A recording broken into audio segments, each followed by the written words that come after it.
welcome back to my kitchen. Today I have a quick and easy recipe for split pea soup in the Instant Pot. So if you are interested in that, stay tuned.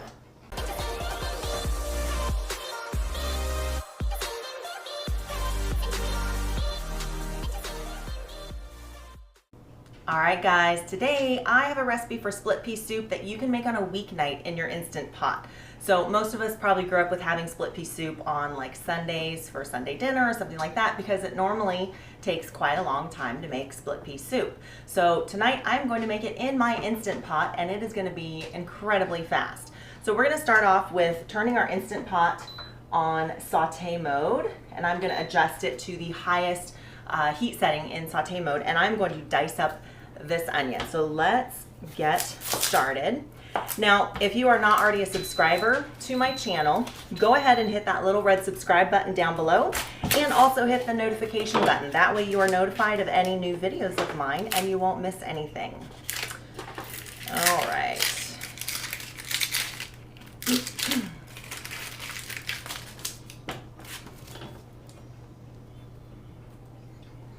So I have got a white onion here. You can also use yellow onion. White onion is just kind of what I had on hand. That's the right size. As you can see, I've got a bunch of yellow onions up there, but they're all kind of the wrong size. They're too small, and I didn't feel like chopping up two separate onions. So I went ahead and went with the white onion. Doesn't really matter. You can do white or yellow.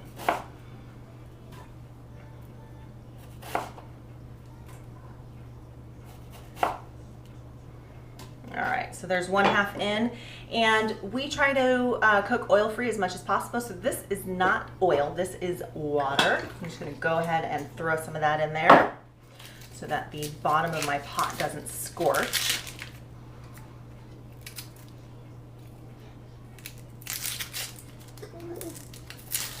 And I've got my 6-month-old over on the side here supervising. And maybe she will have some of this later, not quite sure. We did recently start her on solids, and she has been doing really good on those. I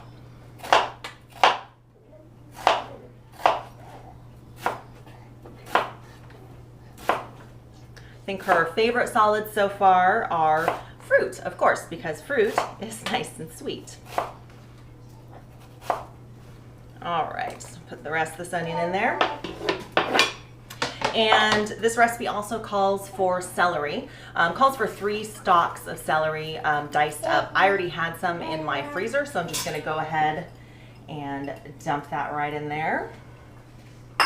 And next I'm gonna work on the carrots. Now these carrots are already washed, and I already took off the skins. So I'm just gonna go ahead and dice them up. And the carrots, they do stay nice and firm once this recipe, once it's completely cooked.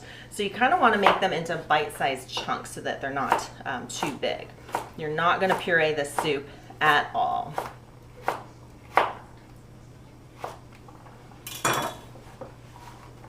Oops.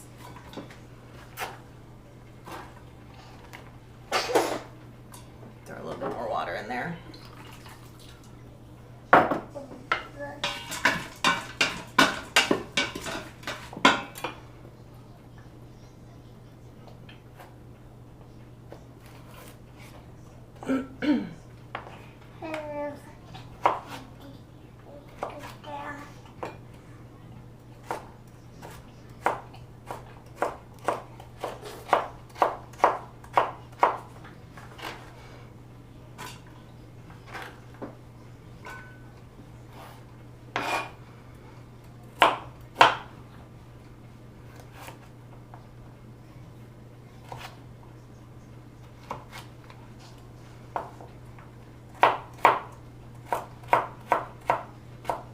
Now, dicing carrots can be kind of hard because they're round, right?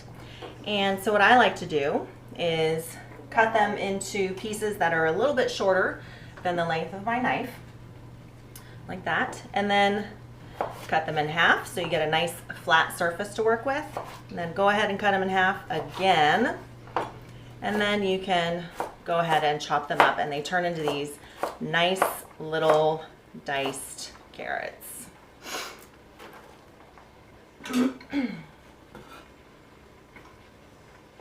All right, almost done. The recipe calls for 2 carrots, but I actually really like carrot, so I am doing 3 carrots in this recipe here tonight. You can play around with the amounts of, onion and celery and carrot and things like that that you put in this recipe. It's quite forgiving. So however, if you like, celery a whole lot, you can put in extra celery. If you like carrots a lot like I do, you put in extra carrots. And it's not really going to affect the taste of the recipe.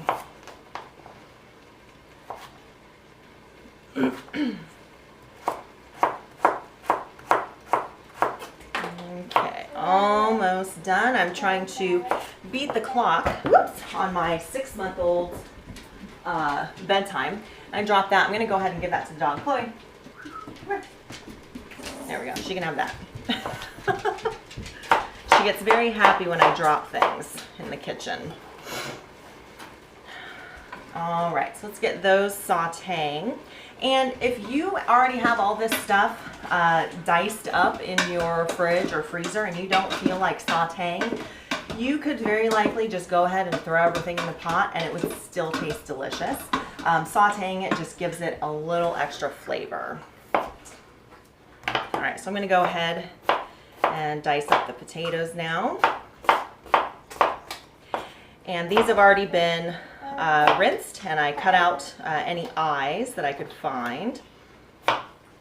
So these are ready to go.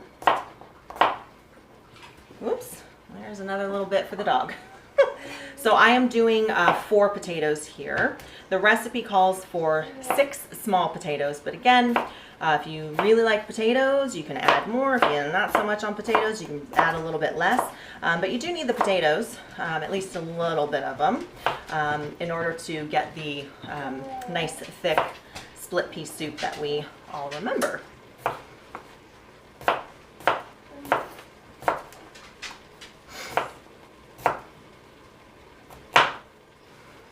All right, and I'm not really cutting these up too small. Don't need to worry about that. They actually kind of melt down. My 6-month-old over there is talking to the dog. You talking to the dog? Oh, she's getting tired.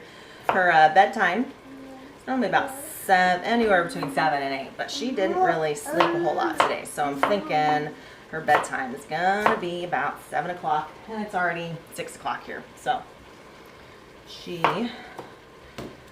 is getting sleepy.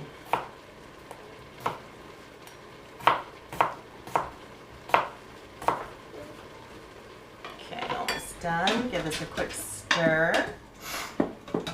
It already smells really good. And I'm actually going to season this with some salt and pepper.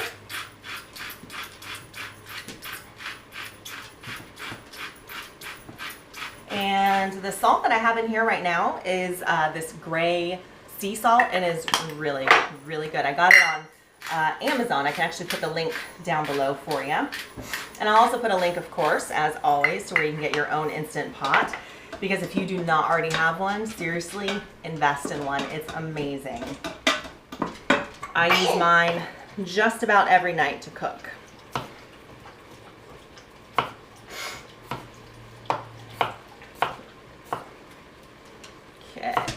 All right, so potatoes are chopped up. I think that's all the chopping I have to do. Next, I'm gonna get 6 cups of water. And actually, the recipe normally turns out quite thick. So I think this time, I'm gonna do 8 cups of water and see how that turns out. I normally add quite a bit of water after it's done cooking to make it not quite so thick. It turns into kind of like a paste sometimes.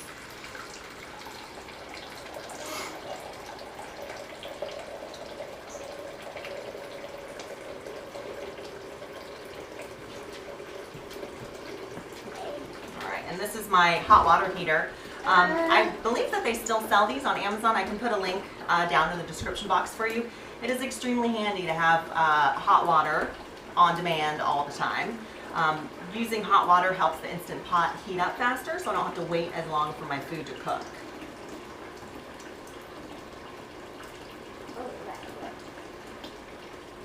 All right, there we go.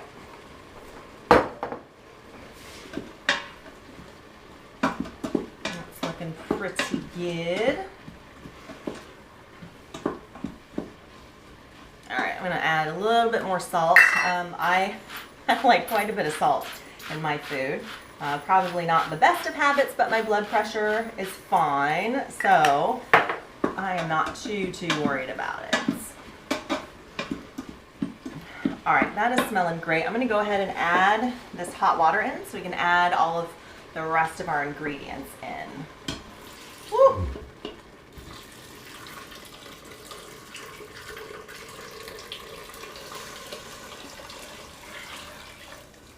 All right.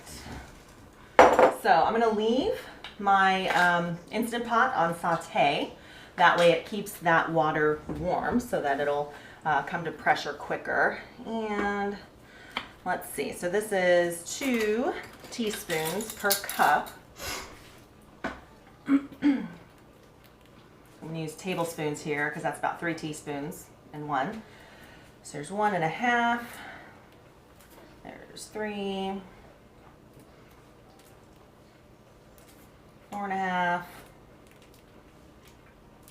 6, and almost a tablespoon. There's 8 cups.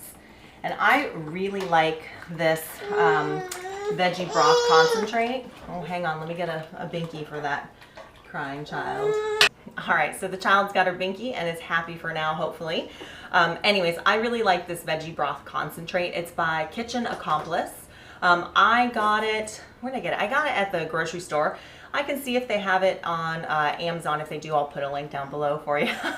But it has no oil, which is great. So like I said earlier, we try to eat oil-free. So this has no oil, like the Better Than Bouillon. That's got a little bit of oil in it. All right, so next, let's do the split peas. We'll do 2 cups of split peas. Just put them right in there.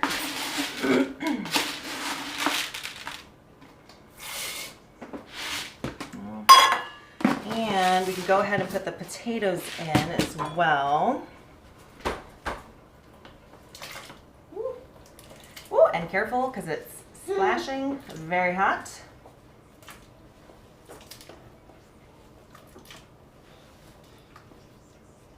All right.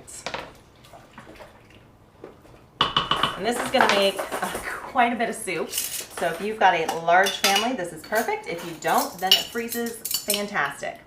Now I'm going to put 2 tablespoons of nutritional yeast. You can absolutely make this recipe without the nutritional yeast. As vegans, we put nutritional yeast in a lot of foods because that gives us our B12. Then I am going to use 2 teaspoons of liquid smoke. You can use a little bit more if you really like liquid smoke or that smoky flavor. And actually I think this time around I'm probably going to use 3. So let's go ahead and add that in because I did put in that extra water. Oh, baby. Yeah. All right, so I'm just gonna go ahead and give that a stir and get it all incorporated. And I believe that is it. Yeah, that is it. That's everything that goes in there. So I'm gonna go ahead and turn the saute function off. I'm going to put my lid on there, make sure there's a sealing ring. And I'm gonna set it to sealing. I'm gonna do manual high pressure for 20 minutes. And that is it. All right, and then at the end, I can never remember this. Oh, I didn't write it down. So on this one, I think you could probably do a quick release on the pressure. Normally when you do a natural pressure release, it's because you don't want the beans splitting, but these obviously are already split. It's called split pea soup. Or the other reason why you would want to do a natural pressure release is if the ingredients they would splatter. So if you're doing like a creamy sauce or something like that. So actually, you know what, the split pea soup, that's going to be quite thick, so that might sputter. So I'm going to do a 10-minute natural pressure release, and then I'll just go ahead and do a quick release.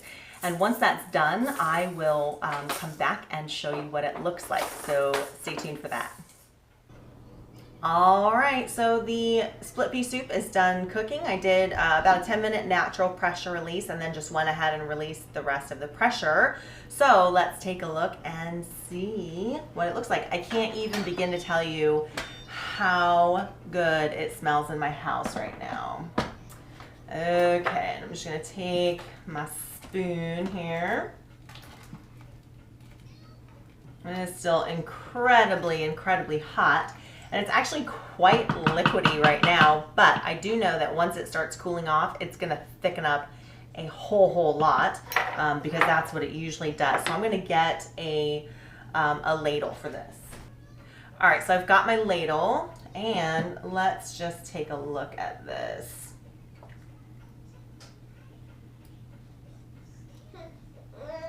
Okay, so that is what it looks like directly out of the Instant Pot, still super hot. I think I'm gonna actually let this cool off and then come back and show you how thick it is once it's cooled off. So I am going to go put that little one to bed and then by the time I'm done doing that, this should be nice and cooled off and I can show you how thick it gets once it's cool. So I will be right back. All right guys, so the soup has cooled off. So I just want to show you, like, look how thick that gets once it's cooled off. So it gets really thick. So if you're gonna be eating the soup right away after you've cooked it, only add 6 cups of water. But if you're making this to eat later, like I am now, I'm making this for my husband for when he gets home from work, you can go ahead and add the 8 cups. And then you probably won't need to add any more later once it's cooled off because it'll be the correct consistency. So that's just a quick note for you. So I hope you enjoyed this recipe video. If you did, please give it a thumbs up. And if you haven't clicked that little red subscribe button yet, be sure to do that so you don't miss any of my future videos. And I will see you next time.